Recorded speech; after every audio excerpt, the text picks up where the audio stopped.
Hello everyone. This is Treasure Classes of Social Science. Welcome to my channel. आज हम civics का chapter 1 power sharing discuss करेंगे।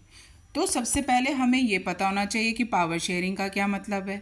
तो power sharing वो तरीका है बेटा जिससे कि जो अलग अलग मल्टीपल ग्रुप्स किसी भी देश में रहते हैं वो अपने बीच के कन्फ्लिक्ट्स को अवॉइड कर सकते हैं और उसके लिए वो सब लोग कुछ रूल्स एंड रेगुलेशंस को फॉलो करते हैं। जैसे अगर हम अपनी फैमिली की भी बात करें तो फैमिली में भी अगर कोई अपनी मन मर्जी चलाता रहेगा एक ही जना तो बाकी सबको अच्छा लगेगा कोई नहीं, लेकिन अगर सब लोग मिलजुल के डिसीजंस लेंगे तो पावर शेयरिंग है वो, और फिर उससे कन्फ्लिक्ट्स क्या किए जा सकते हैं, अवॉइड किए जा सकते हैं। तो पावर शेयरिंग किसी देश के लिए भी बहुत ज़रूरी है। अगर हम किसी डेमोक्रेटिक कंट्री की बात करें तो पावर शेयरिंग वहाँ पे भी अलग अलग मल्टीपल ग्रुप्स में होनी चाहिए, चाहे वो सोशल ग्रुप्स हैं, पॉलिटिकल ग्रुप्स हैं, इकोनॉमिक ग्रुप्स हैं। तो जान है पावर शेयरिंग किसी भी डेमोक्रेटिक कंट्री की। तो इस चीज़ को उन्होंने इस चैप्टर में दो चीज़ों से एक्सप्लेन, दो केस स्टडी से एक्सप्लेन किया है। एक हमने बेल्जियम का एग्जाम्पल लिया है और एक हमने श्रीलंका का एग्जाम्पल लिया है। तो हमने ये देखा कि श्रीलंका में पावर शेयरिंग नहीं हुई तो वहाँ पे सिविल वॉर हो गया, और बेल्जियम में पावर शेयरिंग हुई तो वहाँ पे दे maintain the unity of their country. तो चले बेल्जियम वहाँ की देखने की कैसे वहाँ पे पावर शेयरिंग की वजह से दे maintain the unity in their country. लेकिन उससे पहले इस चैप्टर में कुछ दो तीन टर्म्स हैं जिसका मतलब हमें पता होना चाहिए। सबसे पहले अगर हम एथनिक की बात करें, एथनिक कंपोजिशन गिवन है और वो इस चैप्टर का बहुत इंपॉर्टेंट क्वेश्चन है। तो अगर हम एथनिक का मतलब समझें तो it means social division based on shared culture. Shared culture, culture का क्या हिस्सा होता है आपका? अगर हम कल्चर की बात करें तो वो आपकी भाषा हो सकती है, आपके सॉन्ग्स, आपका म्यूज़िक, आप क्या खाते हैं, आप क्या पहनते हैं, वो आपका कल्चर का हिस्सा होता है। और सबसे इम्पॉर्टेंट आपकी लैंग्वेज। तो सोशल डिवीजन, जब हम सोसाइटी को डिवाइड कर देते हैं इन सब बेसिस पर तो हम उसको क्या कहते हैं, कल्चर के बेसिस पे, दैट इज़ योर एथनिसिटी। ठीक है। तो हो सकता है कि कुछ लोग जो एक जैसा कल्चर शेयर करते हो, है ना, उनका रिलीजन अलग अलग हो सकता है, उनकी नेशनैलिटी अलग हो सकती है। जैसे सपोज करो जो मुस्लिम्स इंडिया, पाकिस्तान या किसी भी और देश में रहते थे, शेयर द सेम कल्चर, लेकिन उनकी नेशनैलिटी फ़र्क है। इसी तरह इंडिया में अगर हम कहें बहुत सारे ऐसे छोटे छोटे से रिलीजन्स जो हिंदुइज़्म से कनेक्टेड हैं, है ना, उनके कल्चर्स क्या है, सेम है, लेकिन उनकी रिलीजन्स क्या है, फ़र्क है। तो ऐसा हो सकता है। तो एथनिक का क्या मतलब है, बेसिकली आप लैंग्वेज के बेसिस पर लोगों को क्या कर रहे हो, डिवाइड कर रहे हो सोशली। ठीक है। इसके अलावा जब हम कह रहे हैं हम डिवाइड कर रहे हैं सोशली ग्रुप्स को, तो फिर एक ग्रुप मेजॉरिटी ग्रुप होगा और बाकी सारे उस देश में रहने वाले क्या होंगे, माइनॉरिटीज़ होंगे। तो अगर हम मेजॉरिटी कम्युनिटी की बात करें तो जो टोटल पॉपुलेशन है उसमें जो सबसे large part of the population है उसको हम क्या कहते हैं, मेजॉरिटी। और ज़्यादातर वो आधे से ज़्यादा होते हैं उस देश में, और बाकी सारी जितनी भी कम्युनिटीज़ हैं वो माइनॉरिटी कम्युनिटीज़ हो जाएंगी। जैसे अगर हम इंडिया का एग्जांपल लें तो हम क्या कहते हैं, हिंदूज़ क्या है, मेजॉरिटी कम्युनिटी हैं, बाकी सारे क्या हैं, माइनॉरिटी कम्युनिटीज़ हैं, चाहे वो मुस्लिम्स हैं, सिख्स हैं, क्रिश्चियंस हैं, they all are the minorities. ठीक है। So you should know the meaning of this also. चलो चलते हैं बेल्जियम। तो बेल्जियम क्या है, एक छोटा सा यूरोपियन देश है, पता है, इंडिया के हरियाणा वाले स्टेट से भी छोटा है ना। लेकिन अगर हम इसकी बात करते हैं तो ये बॉर्डर्स किसके साथ शेयर करता है, तो ये यूरोप का मैप है। देखो अगर हम बात करते हैं कहाँ पर है, ये आपका बेल्जियम है, ये बेल्जियम। देखो ये किसके साथ बॉर्डर शेयर कर रहा है, यहाँ पे ये नीदरलैंड्स, जर्मनी, यहाँ पर लग्जमबर्ग और ये फ्रांस। तो फर्स्ट क्वेश्चन इस चैप्टर में यही आता है कि जो बेल्जियम है वो कौन से देशों के साथ बॉर्डर शेयर करता है। तो आप क्या लिखोगे, Netherland, Germany, Luxembourg and France, इन सब देशों के साथ वो क्या करता है, बॉर्डर शेयर करता है। समझ में आ गया ना। तो इसके अलावा इसके साथ आता है कि इसकी एथनिक कंपोजिशन क्या है, मतलब social division based on culture. तो यहाँ पे ज़्यादातर सब लोग क्रिश्चियंस हैं, तो यहाँ पर लैंग्वेज के बेसिस पे कैसे इनकी एथनिक कंपोजिशन है। तो देखो ये है पर्टिकुलरली बेल्जियम का मैप, कुछ इसी तरह का मैप आपकी बुक में भी गिवन है। तो अगर हम बात करते हैं जो ये नॉर्थ वाला पार्ट है, इसको हम क्या कहते हैं, फ्लैमिश रीजन कहते हैं, और इसमें डच भाषा बोलने वाले लोग रहते हैं जो कि 59% है। और ये जो सदर्न रीजन है इसको वलूनिया कहते हैं, और इसमें फ्रेंच लैंग्वेज बोलने वाले 40% लोग रहते हैं, और जर्मन स्पीकिंग 1% यहाँ रहते हैं। समझ में आया? तो आप देख रहे हो मेजॉरिटी कम्युनिटी क्या है, डच, देखो आधे से भी ज़्यादा है, और इसीलिए वो मेजॉरिटी है। तो फ्रेंच और जर्मन क्या हो जाएंगे, माइनॉरिटीज़, लेकिन फ्रेंच क्या है, ज़्यादा बड़ी माइनॉरिटी है। इसके अलावा ये इसकी कैपिटल सिटी है ब्रुसेल्स। ये ब्रुसेल्स, जो ब्रुसेल्स है इसमें बिल्कुल उल्टा है, फ्रेंच मेजॉरिटी में है 80%, और इसके अलावा जो डच है वो कितने हैं, 20%। समझ में आ गया? ये सारा है एथनिक कंपोजिशन ऑफ बेल्जियम, और ये भी एक बहुत इंपॉर्टेंट क्वेश्चन है इस चैप्टर का। आगे बात समझ में? तो अभी तक हमने 2 क्वेश्चंस किए। पहली बात, जो बेल्जियम है उसके नेबरिंग कंट्रीज कौन कौन से हैं, आप बताओ। ठीक है, that is Netherlands, Luxembourg, Germany and France. फिर हमने कहा बेल्जियम की एथनिक कंपोजिशन क्या है, पहले तो आप पूरे देश की बताओगे। ठीक है, 3 है बेसिकली कम्युनिटीज़, रीजन्स याद रखना है आपको। Flemish, Dutch 59%, in Wallonia French speaking 40%, and remaining 1% is German speaking. देखो अगर इसे टोटल करोगे ना तो 100% आता है। बाय चांस अगर कोई एक चीज़ भूल भी जाते हो, किसी एक की परसेंटेज 2 की याद है, तो उसे 100 में से माइनस करके आप निकाल सकते हो। ठीक है, जैसे अब अगर हम कैपिटल सिटी क्या है, ब्रुसेल्स, वेरी गुड, तो उसकी क्या है एथनिक कंपोजिशन बिल्कुल उल्टी, फ्रेंच वहाँ 80% है और जो डच है वो सिर्फ 20% है। ये हमने किसकी बात करी, एथनिक कंपोजिशन ऑफ बेल्जियम की बात करी। अब एक बहुत अजीब बात है कि ये जो डच और फ्रेंच की स्पीकिंग कम्युनिटीज़ है ना, इनमें क्या होने लगी, टेंशन होने लगी 1950s और 60s में। तो वो पूछते हैं कि 1950s और 60s में इन दोनों कम्युनिटीज़ के बीच में टेंशन का क्या रीज़न था।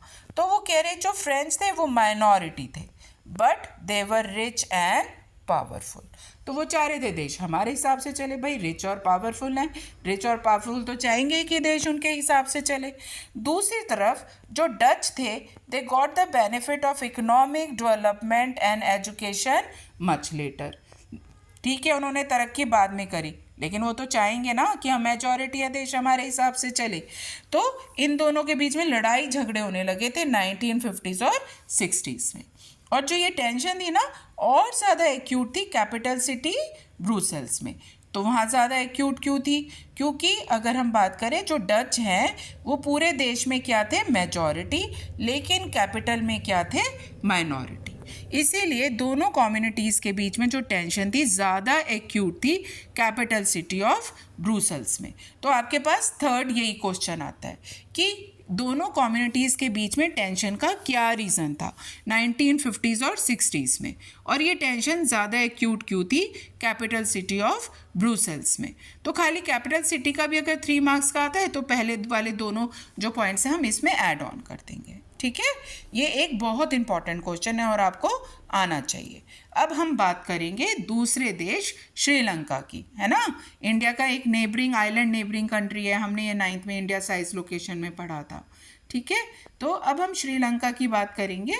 जो श्रीलंका है वो भी इंडिया के हरियाणा जैसे स्टेट जैसा ही है ऑलमोस्ट। तो अब हम श्रीलंका की बात करते हैं। It is just a few kilometers away from our Tamil Nadu coast. अब इसके भी एथनिक कंपोजिशन की बात करते हैं। ठीक है, श्रीलंका में बेसिकली वहाँ पे जो सबसे ज़्यादा भाषा बोलने वाले लोग हैं, ये भी ethnic composition on the basis of language 74% है। ठीक है, और दूसरी तरफ तमिल्स हैं वो 18% है। अब जो तमिल्स हैं इसके अलावा वहाँ पे 7% क्रिश्चियंस हैं। ये 3 इसकी एथनिक कंपोजिशन होगी। कौन से 3 मेन कम्युनिटीज़ हैं, सिन्हालास, तमिल्स एंड क्रिश्चियंस। अगर आप इसको टोटल करोगे ना तो ये 99% आता है। 1% हमें नहीं मालूम कि वहाँ पे कौन है। 74%, 18% and 7% Christians. It comes out to be 99%.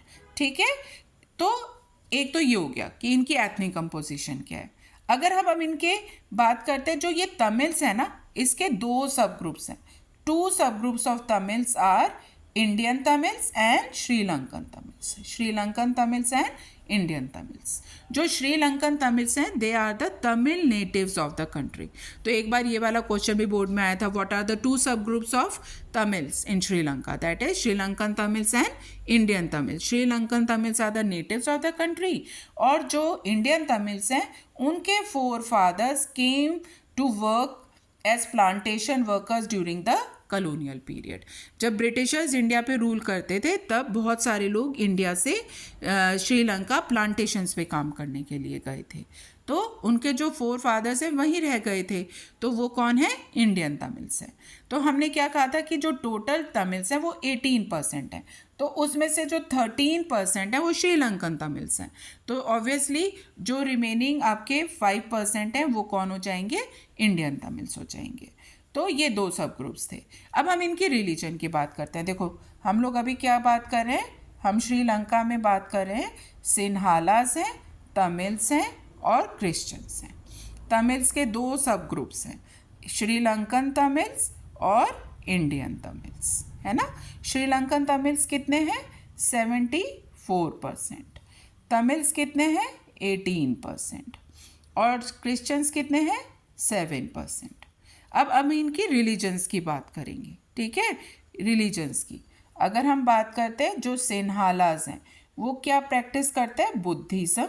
जो तमिल्स हैं वो क्या प्रैक्टिस करते हैं? या तो वो हिंदूज़ हैं या फिर वो मुस्लिम्स हैं. तो इसका मतलब इस्लाम या हिंदुइज्म. और जो क्रिश्चियंस हैं वो तो क्रिश्चियंस हैं ही, है ना. तो इट इज़ गिवन हेयर. देखो, जो सिन्हालास है वो क्या है? बुद्धिस्ट. और जो तमिल्स हैं वो हिंदूज और मुस्लिम्स हैं. अगर हम क्रिश्चियंस की बात करते हैं, देखो, जो सिन्हालास है वो कौन सी भाषा बोलते हैं? सिन्हाला ही बोलते हैं. तमिल से बोलते हैं. और जो क्रिश्चियंस हैं वो सिन्हाला और तमिल दोनों बोलते हैं. तो यहाँ से आपके पास बहुत सारे छोटे छोटे क्वेश्चंस आ सकते हैं. विच is the majority community? Minority communities कौन है? श्रीलंकन तमिल्स के सब ग्रुप्स कौन है? और वो कौन कौन सी रिलीजन्स वहाँ फॉलो होती हैं? 4 रिलीजन्स फॉलो होती हैं, Buddhism, Hinduism, Islam and Christianity. ये 4 रिलीजन्स वहाँ फॉलो होंगी. ठीक है ना. तो इस तरह के क्वेश्चंस आपको यहाँ से मिल सकते हैं. अब हम आगे चलें, तो अब हम बात करेंगे श्रीलंका की पहले. ठीक है, श्रीलंका में कौन सी पॉलिसी फॉलो की गई? मेजोटेरियनिज्म की. विच policy was followed? The policy of मेजोटेरियनिज्म was followed in Sri Lanka. अब ये मेजॉरिटीज़म क्या है? ये एक ऐसा बिलीफ है जिसमें जो मेजॉरिटी कम्युनिटी है ना, they want to rule the country in their own ways, disregarding the needs and wishes of the minority. मतलब वो देश को किसके हिसाब से चलाएंगे? अपने हिसाब से चलाएंगे. वो माइनॉरिटी के बारे में नहीं सोचेंगे कि माइनॉरिटी की ज़रूरतें क्या है. तो हमें पता है ना कौन थी मेजॉरिटी कम्युनिटी वहाँ? सिन्हालास. और तमिल्स कौन थे? माइनॉरिटीज़ थे. क्रिश्चियंस भी माइनॉरिटीज़ थे.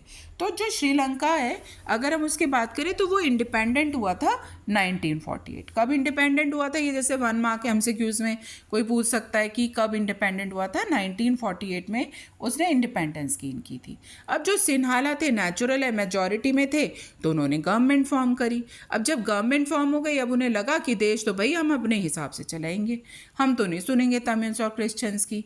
इसीलिए उन्होंने अपनी सुप्रीमेसी इस्टेब्लिश करने के लिए मेजोटेरियनिज्म की पॉलिसी को फॉलो किया और उन्होंने एक्ट ऑफ 1956 पास किया. और बेटा ये एक्ट ऑफ 1956 के प्रोविजंस भी बहुत इंपॉर्टेंट है. आपके पास ये वाला क्वेश्चन बहुत सारी तरीके से आता है और बोर्ड में भी आता है और बहुत इंपॉर्टेंट क्वेश्चन भी है कि जो सिन्हालाज हैं उन्होंने श्रीलंका में अपनी सुप्रीमेसी कैसे इस्टेब्लिश करी, मेजोटेरियनिज्म कैसे इस्टेब्लिश किया, कैसे फॉलो किया, या फिर एक्ट ऑफ 1956 के क्या प्रोविजंस हैं. तो क्या प्रोविजंस थे? नेचुरल है, उन्होंने अपनी सिन्हाला को क्या बना दिया था? ऑफिशियल लैंग्वेज बना दिया था. मतलब जो भी सारा काम होगा गवर्नमेंट का वो किस में होगा?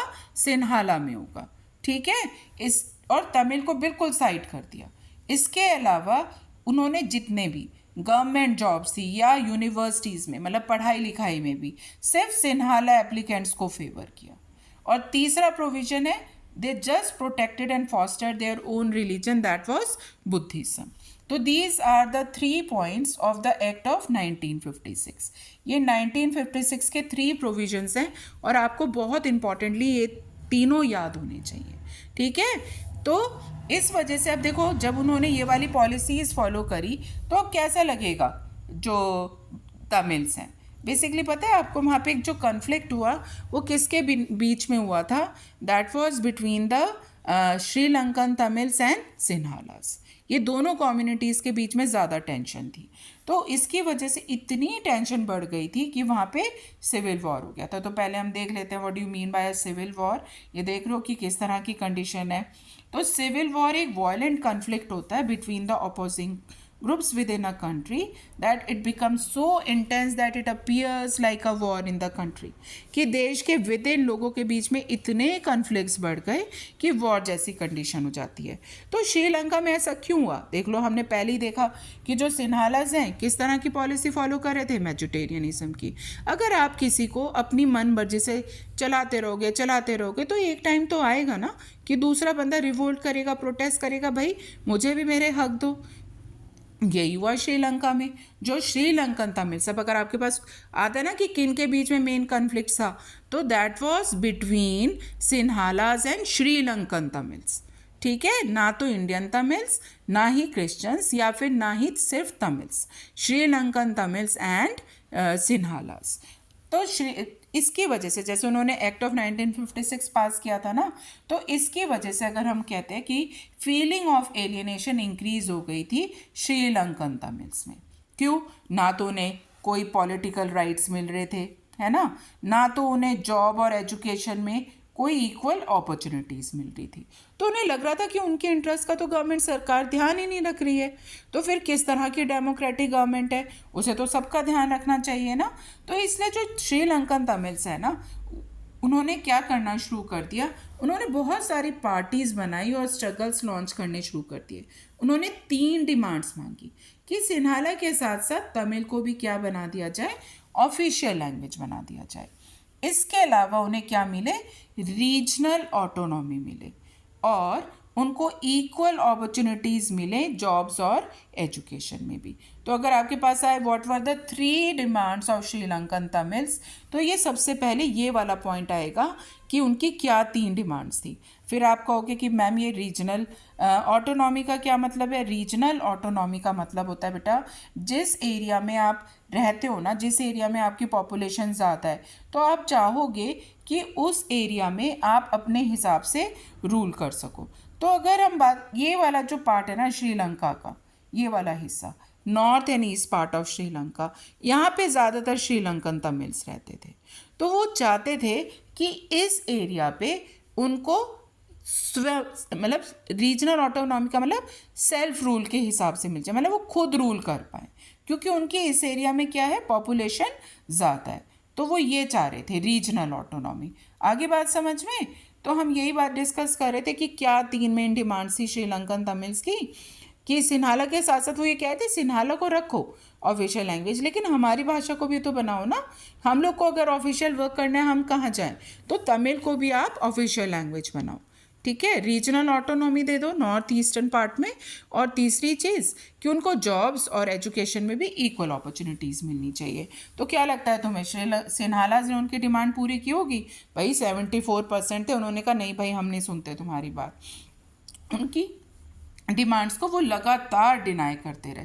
तो फाइनली 1980s में आते आते उन्होंने कहा भाई ये जो नॉर्दर्न और ईस्टर्न पार्ट है, इसको उन्होंने कहा हम तमिल इलम कह रहे हैं इसे, अब इसे आज़ाद कर दो, हम तो अपना अलग देश बना लेंगे, श्रीलंकन तमिल्स वहाँ रह लेंगे। तो आप इसे, और इसके लिए पता है उन्होंने मिलिटेंट एक्टिविटीज़ भी शुरू कर दी थी। अगर हम कहें, आपने कभी नाम सुना हो LTTE, liberation tigers of Tamil इलम, वो यही थे जो ये चाह रहे थे कि north east part of Sri Lanka को एक आज़ाद देश घोषित कर दिया जाए, क्योंकि सिन्हालास उनको कोई भी राइट्स नहीं दे रहे थे। देखो अगर देखा जाए तो उनकी डिमांड्स कुछ गलत नहीं थी, क्योंकि वो यही चाह रहे थे ना कि मतलब हमें भी, जब हम इस देश में चाहे माइनॉरिटी हैं, but we should also get equal rights, that was the reason. तो अब नेचुरल सिन्हाला उन्हें ये सब देने के लिए तैयार नहीं थे, जिसकी वजह से दोनों कम्युनिटीज़ में डिस्ट्रस्ट इतना बढ़ गया कि there was a civil war in the country. तो सिविल वॉर शुरू किया। वो मैंने अभी आपको बताया था कि सिविल वॉर क्या होता है। सिविल वॉर एक ऐसा कन्फ्लिक्ट होता है दो अपोजिंग ग्रुप्स में कि देश में ही वॉर जैसी कंडीशन हो जाती है विद इन द, और किसी देश के साथ नहीं लड़ रहे हो, एक ही देश में दो ग्रुप्स इतना ज़्यादा लड़ रहे हैं कि वॉर जैसी कंडीशन होगी। अब देखो वॉर जैसी कंडीशन होगी तो क्या कॉन्सिक्वेंसेज होंगे, क्या होगा बताओ, नुकसान होगा कि नहीं होगा देश का, लोगों का, ऑब्वियसली। तो क्या हुआ कि इस वॉर की वजह से दोनों ही कम्युनिटीज़ के बहुत सारे लोग दे डाइड। देखो ये कम्युनिटीज़ के people they died, they were killed. इसके अलावा बहुत सारे लोग जो डर गए कि भाई यहाँ रहेंगे तो मर जाएंगे, तो वो अपना देश छोड़ के एज अ रेफ्यूजीज और देशों में चले गए। इसके अलावा बहुत सारे लोग they lost their livelihoods also. Natural है, किसी की दुकानें जली होंगी, किसी की फैक्ट्रीज, किसी के घर, लोगों की डेथ्स हुई। सोचो वॉर जैसी कंडीशन थी, तो ऑब्वियसली ये वहाँ के लोगों को नुकसान हुआ। ऐसा नहीं कि लोगों को ही नुकसान हुआ, देश को भी बहुत नुकसान हुआ। अब देश को क्या नुकसान हुआ, अगर हम बात करते हैं सेटबैक हुआ सोशल, कल्चरल और इकोनॉमिक लाइफ ऑफ श्रीलंका को, लेकिन फाइनली इट एंडेड इन 2009। तो आपके पास इसमें से क्वेश्चन आता है what led to civil war in Sri Lanka. तो आप ये सारे पॉइंट्स लिखेंगे और इससे पहले आप एक्ट ऑफ 1956 के पॉइंट्स भी इसमें लिख सकते हैं, मतलब आप इसको समरी करके लिखोगे सारे पॉइंट्स को, ठीक है। तो ये भी एक लॉन्ग क्वेश्चन आ सकता है 5 मार्क्स का आपके इंटरनल्स में कि what led to the civil war in Sri Lanka. छोटे छोटे क्वेश्चंस में कि एक्ट ऑफ 1956 के क्या प्रोविजंस थे, तमिल्स की क्या डिमांड्स थी, तमिलिलम क्या है, कॉन्सिक्वेंसेस क्या हुए सिविल वॉर के, and when this all ended. आ रही है ना बात समझ में। तो दिस इज़ विद श्रीलंका। देखो उन्होंने क्या किया, पावर शेयरिंग नहीं की तो उनके देश में सिविल वॉर हो गया। अब हम बात करते हैं, विल डिस्कस अबाउट बेल्जियम। अब बेल्जियम के लोगों ने क्या किया।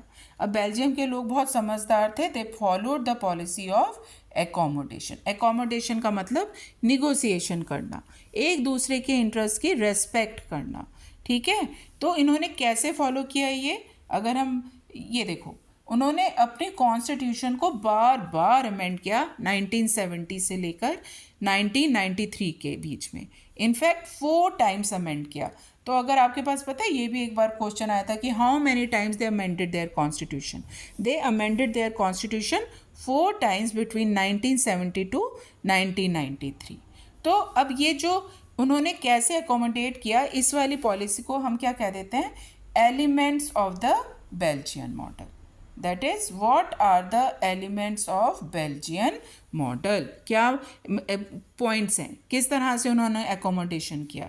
तो अब हम एलिमेंट्स ऑफ बेल्जियन मॉडल पढ़ेंगे। फर्स्ट पॉइंट, उन्होंने कॉन्स्टिट्यूशन को इस तरह से रखा कि जो सेंट्रल गवर्नमेंट जो पूरे देश के लिए होती है, उसमें डच और फ्रेंच दोनों कम्युनिटीज़ के इक्वल नंबर ऑफ मिनिस्टर्स होंगे, इक्वल रिप्रेजेंटेशन मिलेगी दोनों मिनिस्टर्स को, डच स्पीकिंग और फ्रेंच स्पीकिंग दोनों। और इसके अलावा no one can change the constitution unilaterally. देखो कॉन्स्टिट्यूशन को टाइम से क्या करना पड़ता है, अमेंड करना पड़ता है। तो उन्होंने कहा कि जो कॉन्स्टिट्यूशन को अमेंड करेंगे, कोई एक कम्युनिटी अकेले नहीं करेगी, दोनों मिलके ही सारे डिसीजंस लेंगे, ठीक है। कोई भी डिसीजन लिया जाएगा दोनों कम्युनिटीज़ मिल कर लेंगी। तो ये first element of Belgian model है। सेकेंड, उन्होंने क्या किया, दोनों रीजन्स की अलग अलग स्टेट गवर्नमेंट बनाई। कौन से 2 रीजन्स थे याद है, फ्लैमिश और वलूरिया, दोनों की अलग अलग गवर्नमेंट थी। और सेंट्रल गवर्नमेंट अपनी पावर शेयर करेगी इन स्टेट गवर्नमेंट्स के साथ, वो उनके साथ पावर शेयर करेगी। और इसके अलावा जो स्टेट गवर्नमेंट है that will not be subordinate to the central government. Subordinate का मतलब समझ में आता है, सबऑर्डिनेट का मतलब होता है अगर कोई आपका सबऑर्डिनेट होता है तो आप उसे ऑर्डर्स पास कर सकते हो। लेकिन अगर आपका सबॉर्डिनेट नहीं है तो आप उसको ऑर्डर्स पास नहीं कर सकते। इंडिया में भी ऐसे ही है, जो सेंट्रल गवर्नमेंट है वो स्टेट गवर्नमेंट्स को ऑर्डर्स पास नहीं कर सकती, क्योंकि कुछ चीज़ें ऐसी हैं, हम कह रहे हैं ना पावर शेयर करिए, तो कुछ टॉपिक्स ऐसे होते हैं जो सिर्फ सेंट्रल गवर्नमेंट लॉज बनाती है और कुछ टॉपिक्स ऐसे होते हैं जिस पे सिर्फ स्टेट गवर्नमेंट लॉज बनाती है। तो जिन टॉपिक्स पर सिर्फ स्टेट गवर्नमेंट लॉज बनाती है उसमें सेंट्रल गवर्नमेंट इंटरफेयर नहीं कर सकती। जैसे अगर मैं तुम्हें इंडिया का एग्जांपल दूं, जैसे हर स्टेट की इंडिया में पुलिस क्या होती है, फ़र्क होती है, क्योंकि वो स्टेट गवर्नमेंट का टॉपिक है। तो पुलिस से रिलेटेड जो भी डिसीजंस लेने हैं वो स्टेट गवर्नमेंट लेगी। सेंट्रल गवर्नमेंट स्टेट गवर्नमेंट के इस डिसीजंस में इंटरफेयर नहीं कर सकती। It means the state government is not subordinate to the central government, and same was there in Belgium also. अब जो थर्ड एलिमेंट था वो ये है कि ब्रुसेल्स की एक अलग गवर्नमेंट होगी और उसमें भी डच और फ्रेंच स्पीकिंग कम्युनिटीज़ के इक्वल नंबर ऑफ मिनिस्टर्स होंगे। ठीक है, तो देखो पूरे देश में डच मेजॉरिटी थे, लेकिन उन्होंने कहा कोई बात नहीं, सेंट्रल गवर्नमेंट में इक्वल नंबर ऑफ मिनिस्टर्स, और ब्रुसेल्स में फ्रेंच मेजॉरिटी थे, लेकिन फिर भी उन्होंने कहा ठीक है इक्वल नंबर ऑफ मिनिस्टर्स, क्योंकि पूरे देश में डच ने कॉम्प्रोमाइज़ किया और फ्रेंच ने किस कैपिटल सिटी ब्रुसेल्स में निगोशिएट किया। तो इसी को पावर शेयरिंग कहते हैं। इसीलिए उन्होंने अपने देश में यूनिटी मेंटेन करके रखी। और ब्रुसेल्स की सेपरेट गवर्नमेंट समझ में आता है ना, जैसे इंडिया में भी जो हमारी दिल्ली है, वैसे तो पूरा new Delhi is your capital, लेकिन जो दिल्ली है वो भी एक क्या है, यूनियन टेरिटरी है, उसकी भी क्या होती है, एक अलग गवर्नमेंट होती है। ठीक है, union territory not like sort of state. So if we talk about, तो वो भी वहाँ पे भी अलग से डिसीजंस लिए जाते हैं। तो अगर हम ब्रुसेल्स की बात करते हैं, वहाँ पे भी there was a separate government for Brussels, और उसमें भी डच और फ्रेंच स्पीकिंग कम्युनिटीज़ के इक्वल नंबर ऑफ मिनिस्टर्स थे। आगे बात समझ में। इसके अलावा they had a third type of government, that was the community government. अगर आपके पास आता है which was the third kind of government in Belgium, that was community government. तो इन्होंने क्या किया, जैसे हर के अपने कल्चर, लैंग्वेज से या एजुकेशन से रिलेटेड इश्यूज है, तो इसकी एक अलग ही गवर्नमेंट बना दी। ठीक है, जर्मन की अलग, फ्रेंच की अलग और डच की अलग। तो ये जो तीन कम्युनिटी गवर्नमेंट्स थी, ये अपनी अपनी कम्युनिटी के लैंग्वेज, कल्चर और एजुकेशन रिलेटेड इश्यूज़ को सॉल्व करेगी। तो ये बहुत ही अच्छा पावर शेयरिंग था। ठीक है, और इसीलिए क्योंकि इन्होंने अपने देश में यूनिटी मेंटेन रखी, सिविल स्टिफ को अवॉइड किया, तो यूरोपियन यूनियन, जितने भी यूरोपियन कंट्रीज है, ट्रेड के पर्पज से उनका एक यूनियन है, that is refer to as European union. उसके जो हेडक्वार्टर्स है वो कहाँ पर है, ब्रुसेल्स पे। तो आपके पास 1 मार्क में अगर क्वेश्चन आता है which is the headquarter of Europe, where is the headquarter of European union, it is at Brussels. और यही है elements of Belgian model. 4 points हैं, कम्युनिटी गवर्नमेंट अलग से भी आ सकता है डिफाइन करने के लिए। ठीक है, आपको ये सब भी पता होना चाहिए। Again a very important question to this chapter. Now shall we move on to the last question for today's इस वाली वीडियो के लिए। दैट इज़, हम ये कह रहे हैं श्रीलंका और बेल्जियम दोनों की बात करी, तो हम कह रहे हैं कि दोनों ही डेमोक्रेसीज हैं, लेकिन एक देश ने पावर शेयरिंग करी और एक ने नहीं की। तो वो कहते हैं कि how they dealt with the question of power sharing differently, कैसे थे दोनों अलग अलग। तो अभी आपको खुद भी समझ में आना चाहिए कि दोनों देश कैसे अलग थे। देखो बेल्जियम ने क्या किया था, they followed the policy of accommodation. ठीक है, एकोमोडेशन की पॉलिसी फॉलो करी। और जो श्रीलंकन गवर्नमेंट है उन्होंने मेजोटेरियनिज्म की पॉलिसी फॉलो करी।